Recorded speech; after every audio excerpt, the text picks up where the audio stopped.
और अमेरिकी खुफिया एजेंसी ने कुछ दिन पहले ही ट्रंप को यह रिपोर्ट सौंपी थी कि पुतिन युद्ध विराम के पक्ष में नहीं है। उनका लक्ष्य पूरे यूक्रेन पर कब्जा करना है।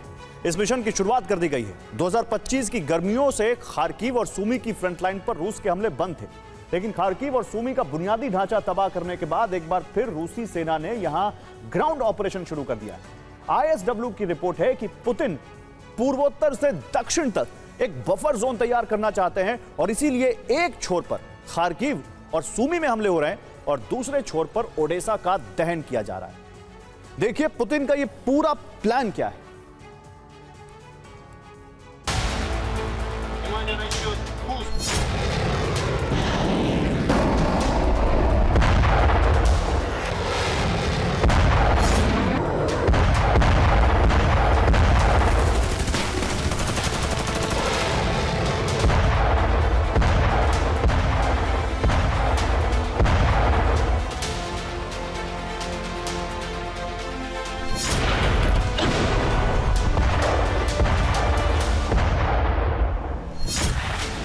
यूक्रेन के दो इलाके धधक रहे हैं।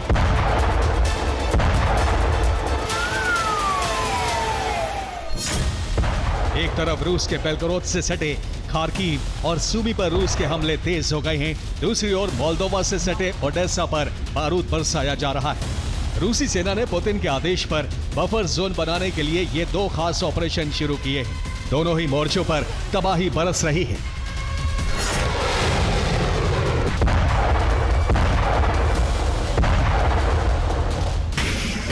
काला सागर से सटी पोर्ट सिटी ओडेसा पर 7 दिन से लगातार हमले हो रहे हैं। 4 साल के युद्ध में ओडेसा में पहली बार इतना बड़ा विनाश हो रहा है।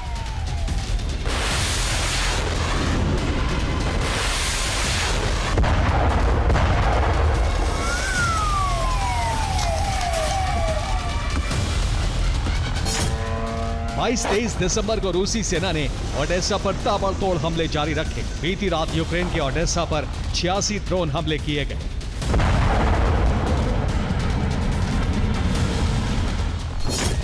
सुबह 8:30 बजे तक यूक्रेन ने ओडेसा के दक्षिण और पूर्व में रूस के 58 शाहिद और गेरबरा ड्रोन हवा में नष्ट कर दिए।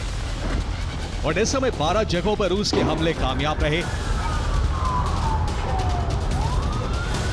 इससे 3 ऊर्जा संयंत्रों को नुकसान पहुंचने की रिपोर्ट है।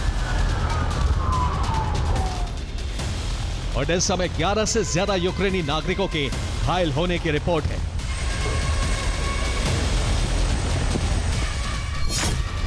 ओडेसा बीते 7 दिन से लगातार जल रहा है। इसके साथ ही अब सूमी और खार्किव में रूसी फौज ने नए ऑपरेशन शुरू कर दिए हैं।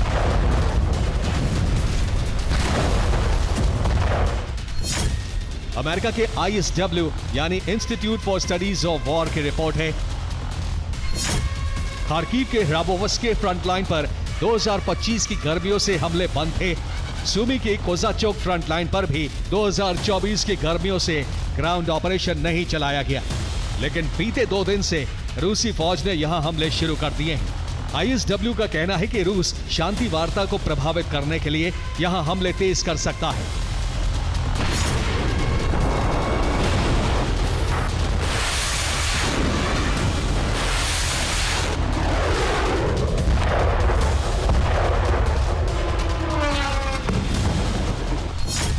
दरअसल पुतिन ने ऑपरेशन बफर जोन को नई दिशा दे दी है। यूक्रेन में पुतिन एक बड़ा बफर जोन बनाना चाहते हैं।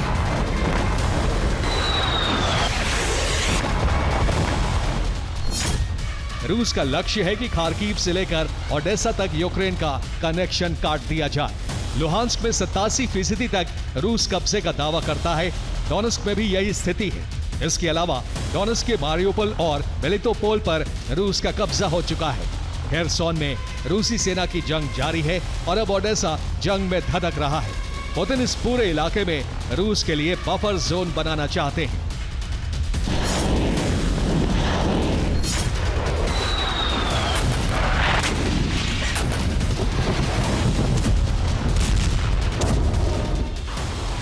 खार्किव में रूस की सेना को बड़ी कामयाबी भी मिली है।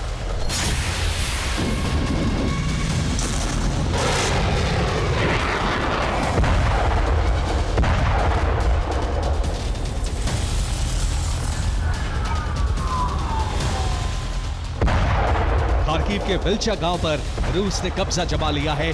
विल्चा पर Su-34 और FPV ड्रोन से बमबारी की गई। वॉस्टॉक और युग बैटल ग्रुप ने यूक्रेन के PZH-2000 और M777 आर्टिलरी सिस्टम तबाह कर दिए। यूक्रेन की फौज विल्चा से पीछे हट गई। इसके साथ ही रूसी सेना ने नीप्रोपेट्रोवस्क के अंद्रीवका पर भी कब्जा जमा लिया है। 9 वर्ग किलोमीटर में फैले अंद्रीवका में अब रूसी झंडा लहरा रहा है। रूस की 36वीं मोटर राइफल ब्रिगेड ने 510 इमारतों में ऑपरेशन चलाए।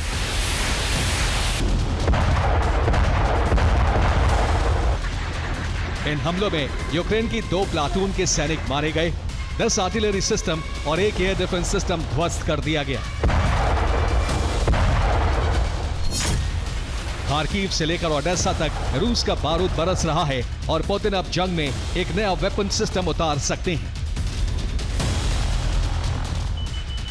ब्रेन वेपन कहे जाने वाले इस हथियार को साइंस फिक्शन को हकीकत में बदलने वाला माना जा रहा है। यूक्रेन के विश्व वैज्ञानिक प्रोफेसर डांडो ने इसे न्यूरो वेपन कहा है। ड्रोन के जरिए सैनिकों पर केमिकल का छिड़काव किया जा सकता है। यह केमिकल सैनिकों की याददाश्त मिटा सकता है। केमिकल से सैनिकों को भ्रम होने लगेगा। सैनिक अपनी ट्रेनिंग भूल सकता है, युद्ध लड़ने से इनकार कर सकता है।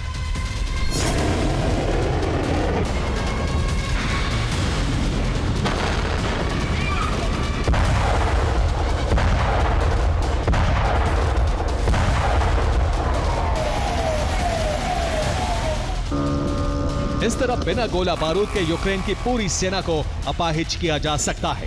फ्रंट लाइन पर इस हथियार के उतारे जाने की रिपोर्ट नहीं है, लेकिन माना जा रहा है कि टेस्टिंग के बाद आने वाले समय में रूस इसका इस्तेमाल कर सकता है।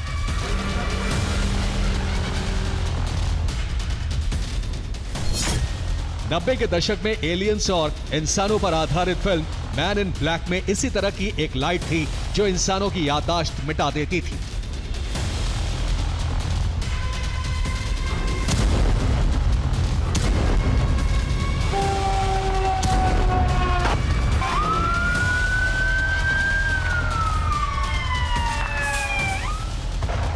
अगर जंग में रूस का सिस्टम कामयाब साबित हुआ तो यूक्रेन की जमीन जीतना उसके लिए बहुत आसान हो जाएगा।